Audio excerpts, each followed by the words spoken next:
And it all belongs to Kid Dynamite!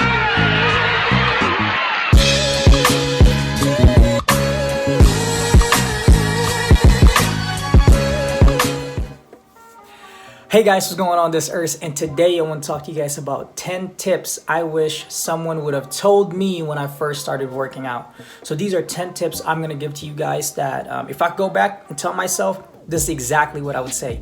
So if you're just starting to work out, if you're an advanced lifter, then you should already know what I'm about to say is true. But if you're just starting out, listen. I need you to listen to what I'm about to say, all right? So let's start off with number one. The first thing is purpose. You need to find out what you are actually trying to accomplish. Are you just an avid lifter? Are you just working out just because you like to work out, to live a healthy lifestyle? Are you a competitor? Do you want to compete? Bodybuilder, strongman? I mean, you can name it all, right? But you need to know what your purpose is, because your purpose kind of dictates everything else I'm about to list down the list as far as nutrition, rest. If you don't have a purpose, then you're just going to be all over the place and you're going to be lost for quite some time until you really find out what your passion is. So making sure that you find a purpose will help you in the long run, because that's what we're working towards, right? Number two, nutrition. You do not have to go in depth when it comes to food. You just need to make smart choices. But this is what I will say. You need to learn at the most basic level macros. Carbs, proteins, fats, fiber, calories, knowing how much to eat, what to eat, when to eat.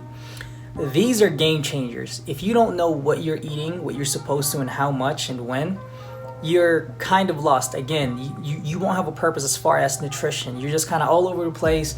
You're just eating whatever, listening to people without. So actually just learning the basics of it will help, can really help you in the long run, right? In the bigger scheme of things. Number three, rest. I can't pound this enough. Rest is super important. Not just getting enough sleep every single day, but actually not working out or giving your body the rest it needs in order for you to keep working out. So imagine this. Imagine getting into a fight every single day and not resting 7 days a week for a whole month. It doesn't matter if you're winning, if you're losing that fight, you're still getting into a fight and you're still getting beat up. That's exactly what our body goes through when we work out, especially intense, like the intensity. If it's high, if you're lifting heavy weights and you're pushing yourself to the limit, you cannot sustain it every single day, and your body will let you know that. So make sure you're getting enough rest. Number four, supplementation. Making sure that you are using supplements for what they are made for, and that is to supplement. That's what they're called, supplements, to add. Do not use protein powders just as your only source of protein, right? Supplements cannot replace real food. So making sure that you're taking the right supplements, taking the right amount, not abusing it, will help you not only save money, but also your liver, your body in the long run.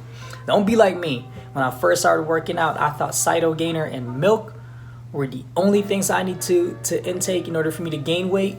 And I later found out I was lactose because it was tearing me up. And the Cyto Gainer was a mess. Yeah, I just kept doing it. And then, losing a lot of money. My body was taking a beating. So don't be like me, right? So know what supplements, do your research. Number five, lifting techniques. If you don't know what you're doing, your body will tell you, obviously, but go to YouTube, go to Google, look up experts who are very versed in the field of working out to actually get the tips. Not Joe Schmo over there who's just lifting weights and they're just yanking it and their form is terrible, but you don't know if it's good form or bad form. So make sure you do your research, because not knowing the right technique, not knowing what to work out, how to work out, as far as like it being in the gym, that can hurt you and also cause injuries. So you don't want to do that, right? Number six, ego.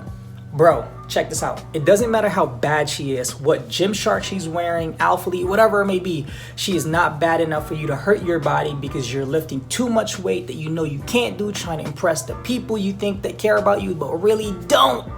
Okay? Stop it. Leave your ego at the door. Ego doesn't do anything. Confidence, cool. Ego, leave that at the door. Don't bring that thing in, okay? Number seven, listen to your body. So your body's probably the smartest tool that you have, right? Except for your brain. Your body will tell you what hurts, what feels right, what doesn't feel right. Example, if you're benching and you're coming down and your shoulders is eating you up as you come down, your body's telling you, hey, listen, wrong angle, too much weight, you're going down too fast. Your body will list like all these things out, but you need to listen to it, okay? If you do not, you will cause injuries later on. When you're squatting, same thing, your knees are caving in, your heels are coming off, you're curling, your shoulders are eating up, too much weight, your wrist is hurting. You need to listen. Your body will tell you. So make sure you listen to it. If your body's saying, hey man, I'm too tired, don't work out. If your body is saying, hey man, like I'm hungry and you haven't eaten and you just ate like 2 hours ago, then get something to eat, at least get something to drink. Your body will tell you. It's the smartest tool. I promise you, I started doing it and it made a significant change in my life, especially if you want to make it in the long run. Number 8, you need to have Number 8, you need to have either get a lifting partner, get a support group, or have an idol. So those things are kind of compiled in. Having a lifting partner definitely makes a difference. They can push you mentally, they can push you in the gym, they support you. Being in a group who have the same goals as you guys can talk about it. Again, they can always support you. And also idols, people that you look up to as far as for whatever your goal is. Example, I'm a bodybuilder. I look up at a lot of bodybuilders and I listen to a lot of their advice. And they actually have helped me, giving me ideas and also motivation to really push through. So just kind of having that, those people around you can help you reach that goal and purpose that you want to do. Number 9 is going to be creating a plan. Having a plan is super easy, right? Once you finally have it, because it tells you like how much you need to eat, what you need to work out, how much you need to eat, when you need to sleep. It doesn't have to be super intense or like to the micro where you're like, man, I need to eat 4 calories. It doesn't have to be that, but at least knowing like, hey, I need to eat 4 or 5 times today around this much is important, because then you're not just wandering around or eating junk because you didn't prep right. You know, you're not just going in the gym and just looking for things to lift because you didn't have a plan. So having a plan is important because it supports your overall purpose. And last but not least is having fun/passion. Listen, if you lose passion and you're not having fun anymore in the gym, then everything else just kind of, it's like doing something that you don't want to do, right? And working out, staying healthy, if that's something that you do want to do, make sure you find ways to continuously stay on top of it and continuously reach your goals, okay? Yeah, that's pretty much it. Like the 10 things I wish someone would have told me: finding my purpose, you know, having a good nutritional regimen, getting enough rest, supplementation, leaving my ego at the door. That's how I put my chest, ego.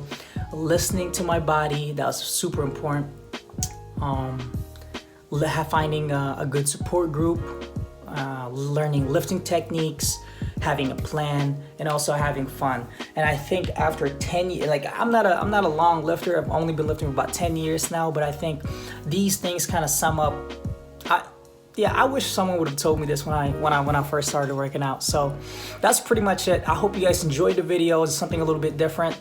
I hope you guys have a great day. I hope you guys are practicing social distancing, and I hope that we flatline this virus soon enough. So you guys have a great one. I hope you guys enjoyed this video. Peace out.